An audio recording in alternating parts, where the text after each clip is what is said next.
Next problem बघा.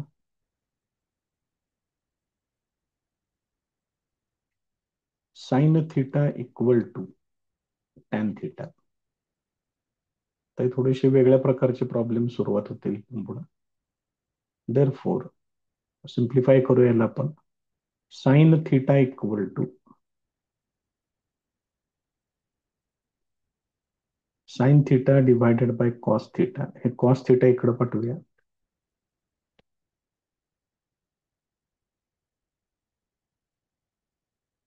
हे असं येईल. हे उजवीकडचं साइन थिटा घ्या डावीकडं. एका बाजूला सगळ्या टर्म्स घेऊन टाका. हे असं येईल. याच्यातून परत साइन थिटा कॉमन घ्या.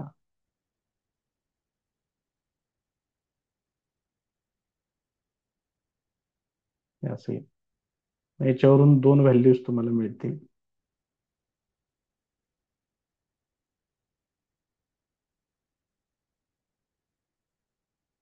हे असं येईल.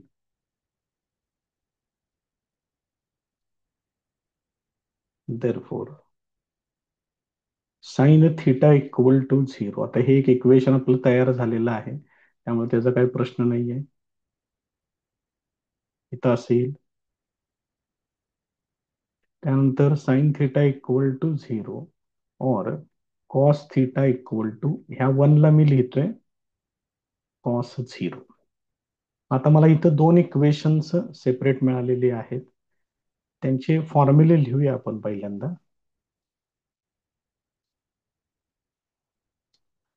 General solution of sine theta equal to zero is theta equal to n pi, where n belongs to z, and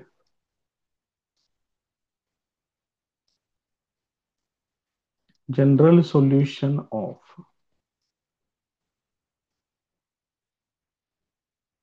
cos theta equal to cos alpha is theta equal to 2n pi plus minus alpha, where n belongs to z. मग आता ही दोन equations जी आपली final आलेली आहेत ती याच फॉर्मॅटमध्ये आहेत. Therefore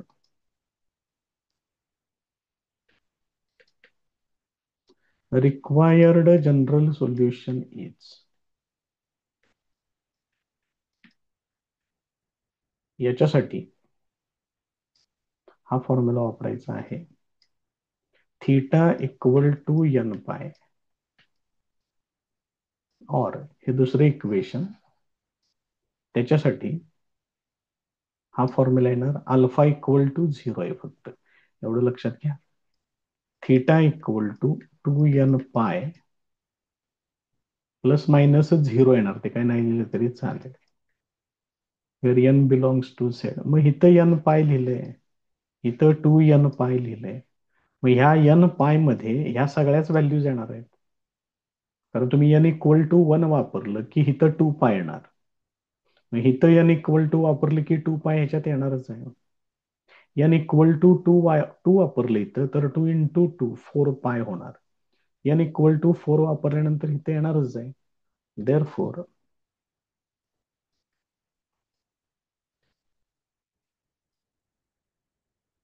required general solution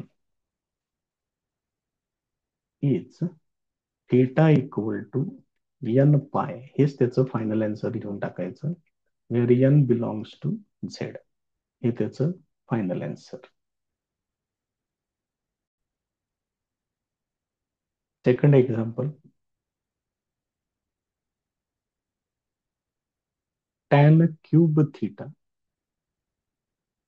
is equal to 3 tan theta. मग ते 3 tan थीटा सगळ्या टर्म एकाच बाजूला घेतो इकडं.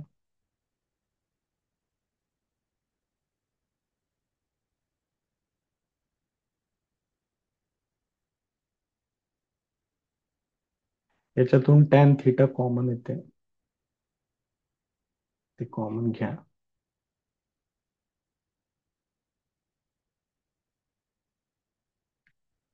असं येईल.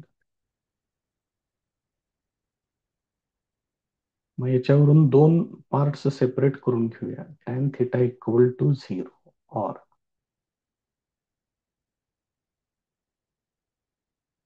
हे दोन पार्ट सेपरेट केलेले आहेत. हे पहिलं इक्वेशन आता तयार झालेलं आहे. दुसऱ्या इक्वेशन मध्ये अजून थोडंसं मॉडिफिकेशन गरजेचं आहे. किरकोळ किरकोळ चेंजेस करत जायचं आहे बघा फक्त ते. तर √3 ही एक टॅनची व्हॅल्यू आहे आपल्याला माहिती आहे. मग 3 ला मी असं घेऊन घेतोय. मग टॅन π/3 म्हणजे tan60 ते √3 येते.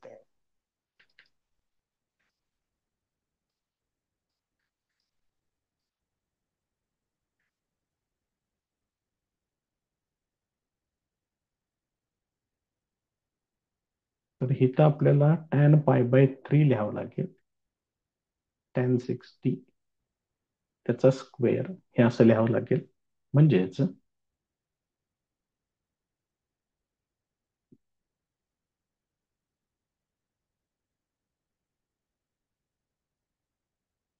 हे असं घेऊ शकतो आपण. आता आपल्याला दोन इक्वेशन्स इथं मिळालेली आहेत. त्यांचे जनरल सोल्युशन्स पहिल्यांदा मांडून घेऊया त्या टाईपची.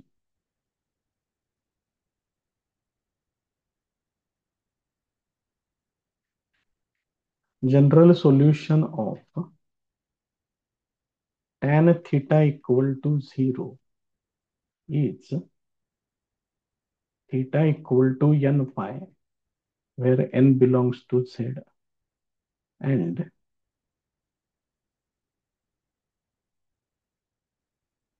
general solution of tan square theta equal to tan square alpha is theta equal to n pi plus minus alpha, where n belongs to z. आता फक्त इथं काय काय चेंजेस आहेत ते तेवढे फक्त वापरा. Therefore, required general solution is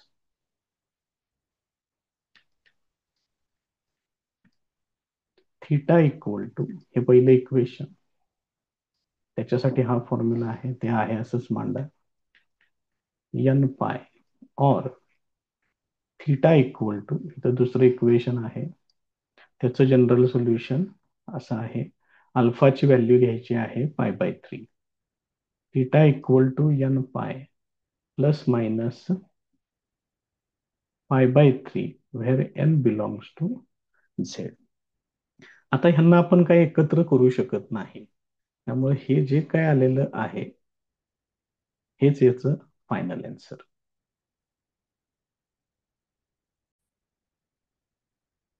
next example.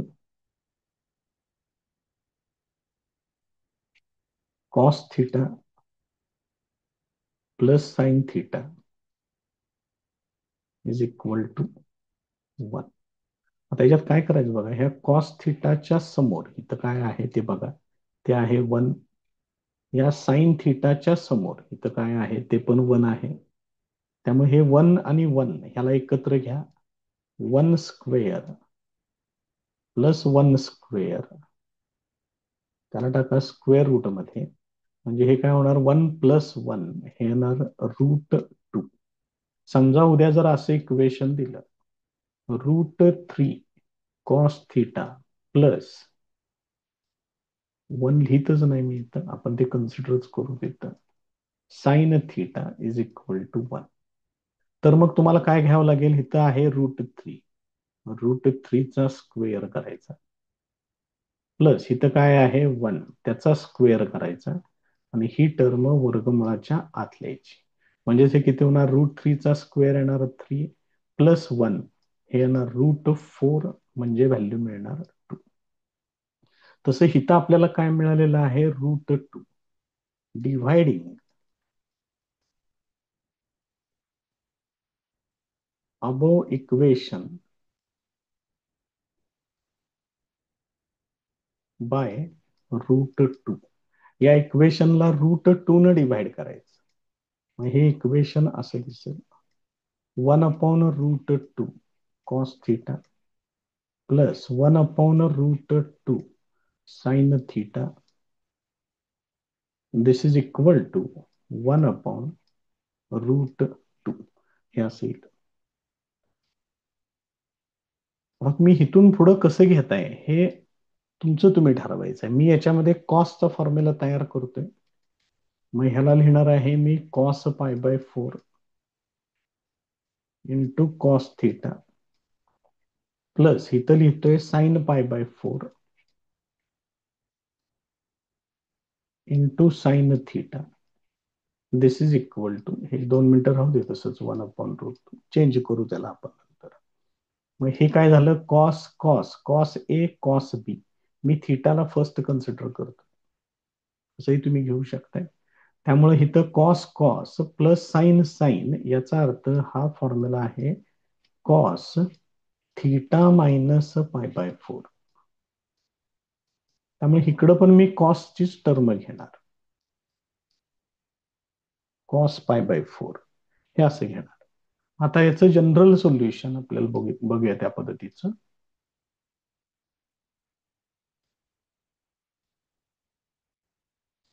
General solution of cos theta equal to cos alpha is theta equal to 2n pi plus minus alpha where n belongs to z. हा असा formula आहे. आता याच्यामध्ये आपल्याला थिटाच्या ठिकाणी हे घ्यायचंय आणि अल्फाच्या ठिकाणी घ्यायचंय π/4. Therefore required general solution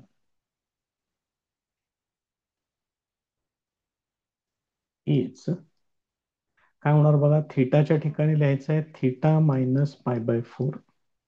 this is equal to 2n pi plus minus π/4 where n belongs to z. आता याचे मी दोन भाग करतोय कारण उजव्या बाजूला प्लस मायनस π/4 आले बघा. ठीक आहे, मग आता याचे दोन भाग, एकदा प्लस घ्या एकदा मायनस घ्या. Therefore theta minus π/4 is equal to 2n pi plus π/4 or theta minus π/4. This is equal to 2n pi minus π/4. या पद्धतीनं अशा दोन टर्म्स मला मिळतील. मग हे मायनस π/4 पलीकडे पाठवूया, म्हणजेच theta equal to 2n pi plus π/4 plus π/4 असे एक होईल. और इथं डायरेक्ट हे मायनस π/4 कॅन्सल होईल. मग इथे येणार थिटा इक्वल टू 2n पाय. Therefore theta equal to 2n pi plus π/2 or theta equal to 2n pi where n belongs to z. हे त्याचं फायनल आन्सर येईल.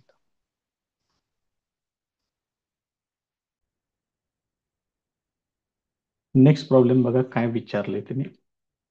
Which of the following equations have solutions? पुढील पैकी कोणत्या इक्वेशनला solutions असतील, फक्त आहेत का नाही तेवढं सांगायचं, सोडवायचं नाहीये. फाइंड द सोल्युशन असं कुठेही प्रश्न त्यांनी दिलेला नाही.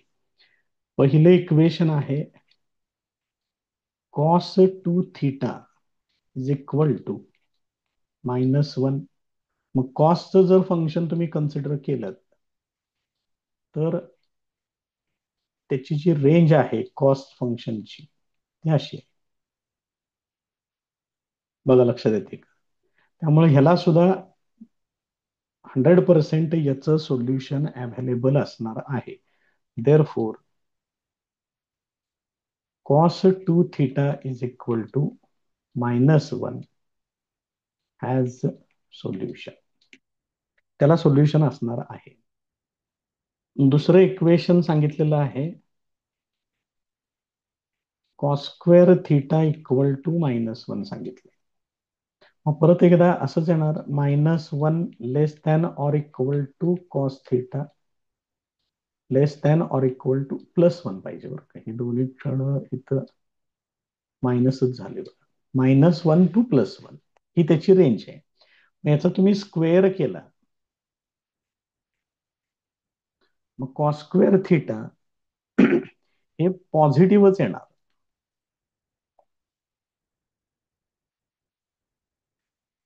It is always positive. त्यामुळे इथं त्यांनी cos square theta equal to -1 सांगितले. Therefore cos square theta equal to -1 it does not have any solution.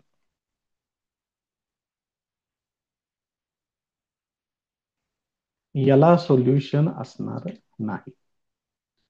Third equation आहे 2 साइन थिटा इक्वल टू 3 म्हणजेच साइन थिटा इक्वल टू येणार 3/2. 3/2 म्हणजे greater than 1 झालं. Sine theta साठी सुद्धा अशीच condition आहे -1 less than or equal to sine theta less than or equal to 1. Therefore 2 sine theta equal to 3 does not have any solution. ह्याला पण solution available नाही. त्याच्या पुढे आहे 3 tan थिटा इक्वल टू 5.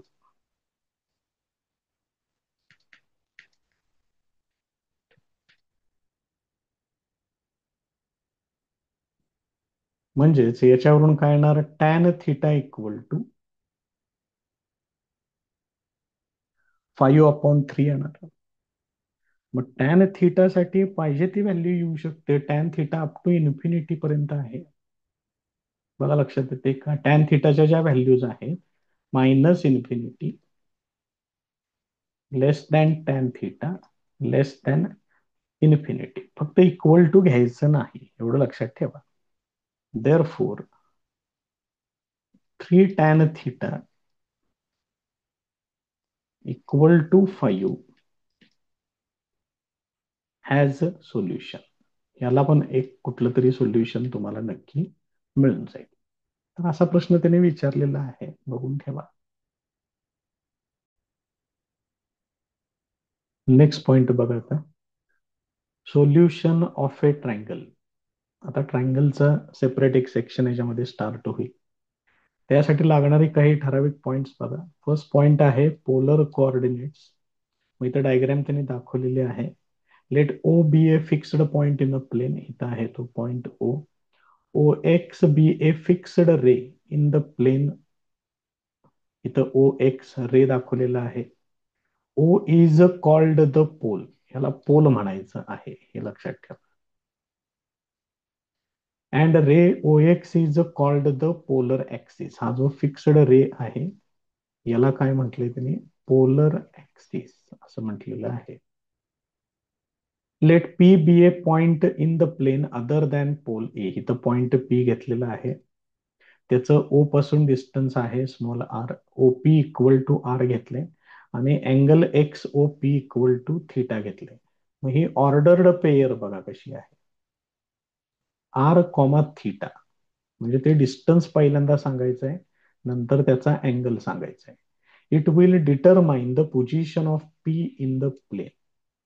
याच्यावरून तुम्हाला पॉइंट पी ची पोझिशन या प्लेन मध्ये कुठं आहे ते कळेल. They are called as the polar coordinates of P. तर हे जे आर कॉमा थिटा लिहिलंय यालाच पोलर कोऑर्डिनेट्स म्हणतात. आर ला काय म्हटलेलं आहे बघा radius vector. Theta is called vectorial angle of point P. हा जो व्हेक्टोरियल अँगल आहे it is the smallest non negative angle made by OP with the ray O X. काही ठराविक कंडिशन त्यांनी सांगितलेले आहेत, त्याच्या व्हॅल्यूज 0 पासून 2π पर्यंत कुठेतरी एकाच ठिकाणी इक्वल टू लिहायचं आहे.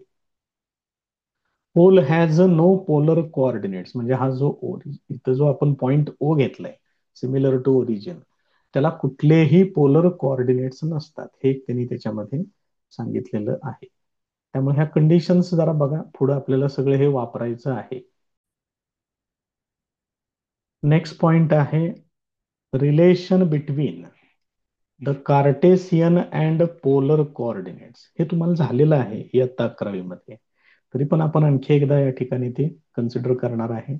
इथं ओ दाखवलेला आहे ओरिजिन, त्याला इथं पोल म्हटले. हा एक्स ऍक्सिस, हे वाय ऍक्सिस. हा पॉइंट पी कन्सिडर केलेला आहे, त्याचे कोऑर्डिनेट्स आहेत एक्स कॉमा वाय. हे ओ पी जोडा म्हणजे तुम्हाला आर मिळेल.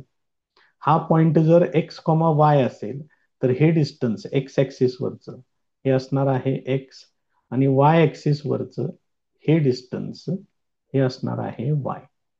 हे बेसिक आहे, याच्यात काही विशेष नाही आहे. त्यामुळे हे जर वाय असेल तर याच्या समोरची बाजू वाय येणार, इथं दाखवलेलं आहे. मग तुम्ही फक्त साइन थिटा आणि कॉस थिटा या दोन्ही डायग्राम मध्ये मांडायचं आहे. मग साइन थिटा इक्वल टू काय येणार, वाय अपॉन आर येणार. हे बघा इथे इक्वेशन. आणि कॉस थिटा इक्वल टू काय येणार, एक्स डिव्हायडेड बाय आर येणार. हे असेल, बघा लक्षात येते का.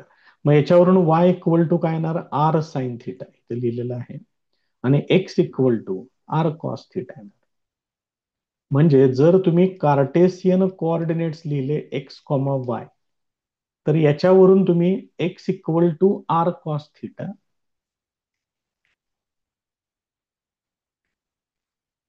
आणि y equal to R sine theta असं डायरेक्ट घेऊ शकताय. मग पहिले पोलर कोऑर्डिनेट्स काय होते, पोलर कोऑर्डिनेट्स होते आर कॉमा थिटा, आणि कार्टेशियन कोऑर्डिनेट्स आहेत एक्स कॉमा वाय. त्यांच्यातलं हे रिलेशन आहे. त्यामुळे हे फॉर्म्युले फक्त लक्षात ठेवा, बाकीची प्रोसिजर तुम्हाला कुणीही विचारणार नाहीत. हे फॉर्म्युले इम्पॉर्टंट आहेत, ते आपल्याला परत पुढं वापरावे लागतील. बघा इथं परत एकदा, ह्या ओ पासून या पॉइंटचं डिस्टन्स किती आहे, आर. कोऑर्डिनेट्स काय आहेत एक्स कॉमा वाय. डायरेक्ट तुम्ही इथं हा अँगल तुम्हाला माहित असेल थिटा, तर याच्यावरून तुम्ही डायरेक्ट लिहू शकताय X equal to R cos theta, Y equal to R sine theta. त्यामुळे हे फॉर्म्युले आपल्याला डायरेक्ट यूज करायचे आहेत, हे लक्षात ठेवा.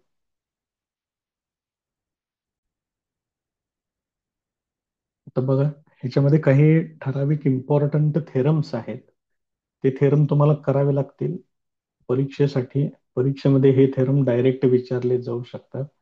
त्याच्यातला हा फर्स्ट थेरम आहे sine rule, important theorem. Theorem बघा कशा आहे, in triangle ABC A upon sine A, B upon sine B, C upon sine C equal to R, where R is the circumradius of triangle ABC. या R बद्दलचा जो काही section आहे तो आपण नंतर बघूया. पहिल्यांदा हा जो फर्स्ट सेक्शन आहे तो आपण प्रूव्ह करूया. मग इथं मी एक ट्रायंगल एबीसी दाखवलेला आहे. तर याच्यामध्ये सगळ्यात महत्वाचं पहिल्यांदा लक्षात ठेवा, अँगल ए च्या समोरची बाजू हे आहे स्मॉल ए, अँगल बी च्या समोरची बाजू हे स्मॉल बी, आणि अँगल सी च्या समोरची बाजू हे स्मॉल सी. हे असं याच्यामध्ये कन्व्हेन्शन्स आहेत, पहिल्यांदा हे लक्षात असू दे. मग त्याचा वापर करून आपल्याला याच्यामध्ये सोडवायचं आहे. आता याने बाकीच आणखीन काय काय केलेलं आहे बघा. पहिल्यांदा त्यांनी with respect to sine C म्हणजे अँगल सी घेतलेला आहे पहिल्यांदा. हा जर अँगल मी घेतला तर या अँगल सी च्या समोरची बाजू आहे ए डी. ए डी ही या त्रिकोणाची, ह्या ट्रायंगलची हाईट आहे, आणि हा स्मॉल ए हा या ट्रायंगलचा बेस आहे. मग आपला बेसिक फॉर्म्युला काय येणार, 1/2 बेस इंटू हाईट. बघा इथे लिहिलेलं आहे. मला ही हाईट जी आहे ती with respect to angle C, या अँगल सीच्या फॉर्मॅटमध्ये मला ही हाईट मिळाली पाहिजे. इथं काय होणार बघा बरं, साइन सी इक्वल टू, या अँगल सीचा साइन रेशो घेतला तर ही समोरची बाजू येणार एडी डिव्हायडेड बाय हा हायपोटेनियस येणार म्हणजेच स्मॉल बी. मग याच्यावरून ए डी इक्वल टू काय येईल, बी साइन सी येणार. तेच इथं वापरले, AD equal to B sine C. त्याच्यानंतर लिहायचं आहे एरिया ऑफ ट्रायंगल एबीसीचा फॉर्म्युला. त्याच्यामध्ये हे ए डी वापरा आणि बी सी म्हणजेच कोण आहे, स्मॉल ए, ते पण वापरलं. हा फॉर्म्युला मला पहिल्यांदा मिळेल या पद्धतीने. मग याच्यावरूनच पहिल्यांदा आपल्याला बघा फॉर्म्युला कसा मिळालेला आहे. तर area of triangle ABC is equal to 1/2 A B sine C असा फॉर्म्युला मिळाला. मग याच्यामध्ये जरा काळजीपूर्वक लक्ष द्या. ए ही बाजू आहे, बी ही बाजू आहे आणि सी हा त्यांच्या मधला अँगल आहे, हे लक्षात घ्या. मग याच्यावरून ह्या दोन जर मी इकडे मल्टिप्लाय केलं तर हे काय होणार, 2 times area of triangle ABC is equal to, हे काय येणार, ए बी साइन सी येणार. ते इथे घेतलेलं आहे. मग सेम या पद्धतीनं जर मला हा अँगल बी कन्सिडर करायचा असेल तर मला एरिया ऑफ ट्रायंगल एबीसी किंवा 2 times area of triangle ABC म्हणजे काय लिहावं लागेल बघा बरं, ह्या दोन बाजू घ्याव्या लागतील मला, स्मॉल ए इंटू स्मॉल सी आणि पुढं काय येणार, साइन बी येणार. बघा बरं इथं दिसतंय का तसं, हे दुसरं इक्वेशन. हेच जर मला आता अँगल ए कन्सिडर करायचा असेल तर मग मला काय घेतलं पाहिजे, बी इंटू सी इंटू साइन ए घ्यावं लागेल. बघा लक्षात येते का. त्यामुळे तुम्ही कुठलाही ट्रायंगल कसा जरी घेतला तरी त्याच्यासाठी तुम्ही आता हे डायरेक्ट असं मांडू शकताय. मग मग हे तिन्ही पण टर्म कुणासाठी आपण फाइंड आउट केलेले आहेत, twice of area of triangle ABC. त्याच्या ह्या 3 व्हॅल्यूज मला मिळाल्या. बघा ह्या तिघांना पण इथे इक्वेट केले या पद्धतीनं. मग याला एबीसी न फक्त डिवाइड करून घ्या. याला पूर्ण इक्वेशनला जर आपण एबीसी न डिवाइड केलं, बघा इथे दाखवलेलं, तर इथं काय होईल, इथं बीसी ला बीसी कॅन्सल होईल, इथं एसी ला एसी कॅन्सल होईल, इथं एबी ला एबी कॅन्सल होईल आणि इक्वेशन असं शिल्लक राहील. हे तुम्ही असं लिहू शकताय किंवा रेसिप्रोकल घ्या, असं लिहू शकताय. हे काय तयार झालं तुमचं, साइन रूल. बघा इथं साइन रूल आहे, त्याचा हा जो फर्स्ट पार्ट आहे पूर्ण इथपर्यंतच, तो आता इथं प्रूव्ह झालेला आहे. आता मला काय पाहिजे, हाच रेशो इक्वल टू 2R येतोय हे पण मला सिद्ध करायचं.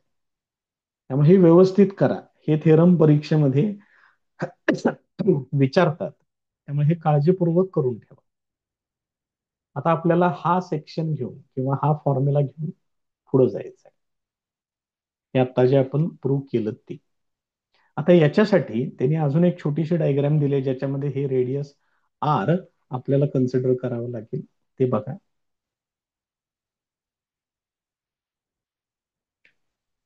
ही डायग्राम आहे ती. आता याच्यामध्ये कसं कन्सिडर केलेलं आहे बघा, हा ट्रायंगल एबीसी घेतलेला आहे, इथं आहे तो.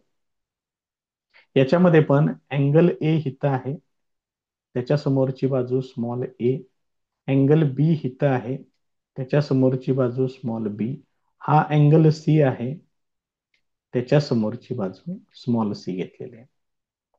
आता याच्यामध्ये रेडियसला कसं इन्क्लूड केलेलं आहे बघा, या ट्रायंगल एबीसीचा सर्कम सर्कल ड्रॉ केलेला आहे आणि या पॉइंट ए मधून इकडं या पद्धतीनं पुढं पर्यंत ह्याचा डायमीटर काढलेला आहे. तो डायमीटर सर्कलला पुढे जाऊन कुठे इंटरसेक्ट होतो, पॉइंट पी मध्ये तो इंटरसेक्ट होतो.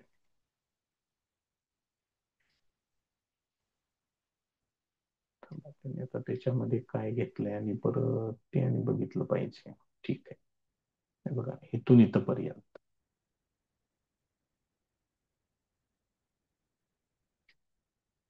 तर हा याचा डायमीटर आहे. याचा जर सेंटर मी कन्सिडर केला तर सेंटर इथं आहे सर्कलचा. त्यामुळं ही झाली रेडियस आर, ही पण रेडियस इकडली आर झाली. टोटल डायमीटर किती होणार, 2r. म्हणून इथं 2r लिहिलेलं आहे. मग आता ह्याला काय केलंय त्यांनी जरा नीट व्यवस्थितपणे जरा समजून घ्या. हा अँगल ए बी सी बघा, हा एक अँगल. त्याच्यानंतर हा अँगल बी तर आहेच आपला, त्याच्याकडे तर लक्ष ठेवायचंच आहे आपण. पण हा डायमीटर झाल्यामुळं हा जो अँगल ए सी पी आहे इकडं, हा राईट अँगल होईल. हा का राईट अँगल होणार, angle inscribed in a semi circle is of 90 degree. त्यामुळे हा राईट अँगल होईल. मग हा राईट अँगल जर झाला तर हा एपी 90 डिग्रीच्या समोरची बाजू आहे, म्हणजे हा झाला हायपोटेनियस. आता मला याच्यामध्ये साइन पी लिहायचंय. मग साइन पी जर मी लिहिला तर काय येणार, ही येणार समोरची बाजू स्मॉल बी, डिव्हायडेड बाय येणार हा हायपोटेनियस येणार, तो किती आहे 2r. असा मला फॉर्म्युला मिळेल.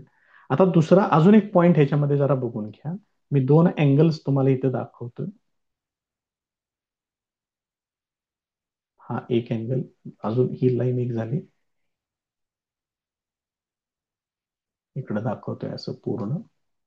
याला पण थोडस पुढं वाढवतोय म्हणजे तुम्हाला त्या अँगलचा एक्सटेंट समजेल कसा आहे. हा एक अँगल झाला. तर दुसरा अँगल थोडासा मी वेगळ्या कलरनं दाखवतोय बघा. तो मी आता असा घेतोय, इकडून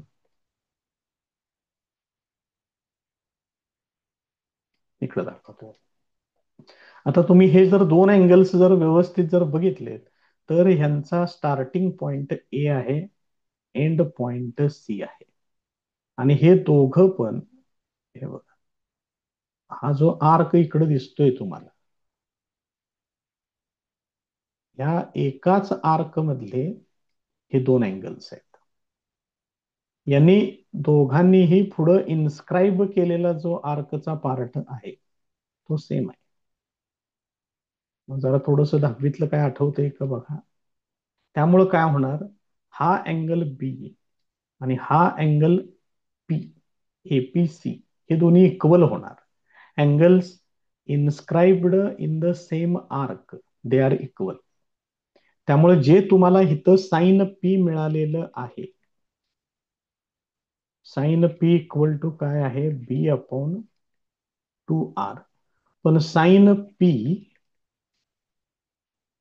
आणि साइन बी असं म्हणण्यापेक्षा आपण but angle P is equal to angle B. त्यामुळे तुम्ही direct sine B equal to B upon 2r असं तुम्ही डायरेक्ट घेऊ शकताय.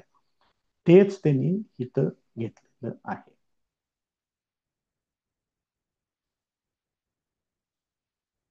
बघा आता sine B equal to B upon 2r घेतले. मग त्याच्यावरून ह्या साइन बी ला इकडे घ्या, 2r ला इकडे पाठवा, ते असं होते. बघा समजतंय का. मग हे रिलेशन तुम्हाला इथं एकदा मिळालं की तुम्ही काय करू शकताय, डायरेक्ट ही व्हॅल्यू, जे तुमचं पहिलं इक्वेशन होतं, पहिलं इक्वेशन कसं होतं, A upon sine A is equal to B upon sine B is equal to C upon sine C. हा आपला साइन रूल होता. याच्यामध्ये आता बी अपॉन साइन बी साठी काय आले, 2r आले. आणि हे तीनही रेशोज इक्वल आहेत, त्यामुळे याला तुम्ही इक्वल टू 2r असं लिहू शकताय. आणि मग हा 2r चा सेक्शन सुद्धा याच्यामध्ये कम्प्लीट होईल. त्यामुळे बघा हे कशा पद्धतीनं प्रूव्ह करायचं आहे ते. आता हेच सगळे रूल्स त्यांनी सगळे एकत्र केलेले आहेत. सगळ्यांना एकत्र कशा पद्धतीनं करायचं आहे ते पण बघूया आता. सगळे तेच फॉर्म्युले आहेत, फक्त जरा थोडस मॉडिफिकेशन आहे, इकडे तिकडे काहीतरी ऍडजस्टमेंट. बघा हा पहिला फॉर्म्युला माहितीच आहे. आता या साइन ए न 2r ला मल्टिप्लाय कर. पहिला formula sine B into 2r. दुसरा formula sign C into 2r. हा पुढचा फॉर्म्युला मिळेल. यांचा जर तुम्ही व्यस्त केला, ह्या इक्वेशनचा रेसिप्रोकल केला, हे असं येईल. त्यानंतर यांच्यामध्ये जर तुम्ही तिरकस गुणाकार केला, ही जर फर्स्ट टर्म हे दोन घेतल्या, बी ने इकडं मल्टिप्लाय केलं, बी साइन ए ने इकडं मल्टिप्लाय केलं, ए साइन बी. या पद्धतीनं तुम्ही कुठल्याही दोन टर्म याच्यातल्या घ्या, हे पुढचं सगळं अशा पद्धतीनं मांडू शकता. बघा लक्षात येते का? त्यातलं हे पहिलं इक्वेशन परत एकदा कन्सिडर करा. बघा बरं, हे बी इकडं पाठवतोय, स्मॉल लेटर्स जे आहेत साइड्स ते एकत्र घेतो, ए अपॉन बी. मग त्यावेळेला साइन बी ला इकडं पाठवावं लागेल, साइन ए अपॉन साइन बी. तसंच तुम्ही बी डिव्हायडेड बाय सी लिहिलं तर sine B upon sine C असं लिहू शकताय. तुम्ही डायरेक्ट पण यूज करू शकताय, कारण त्यांनी डायरेक्टच दिले ते different forms of sine rule म्हणून. मग एवढं सगळं पाठांतर करत बसण्यापेक्षा बेसिक गोष्टी तयार करा व्यवस्थित फक्त, आणि मग आपण जशी गरज पडेल त्या पद्धतीनं आपण ते फॉर्म्युले प्रॉब्लेम मध्ये यूज करणार आहे.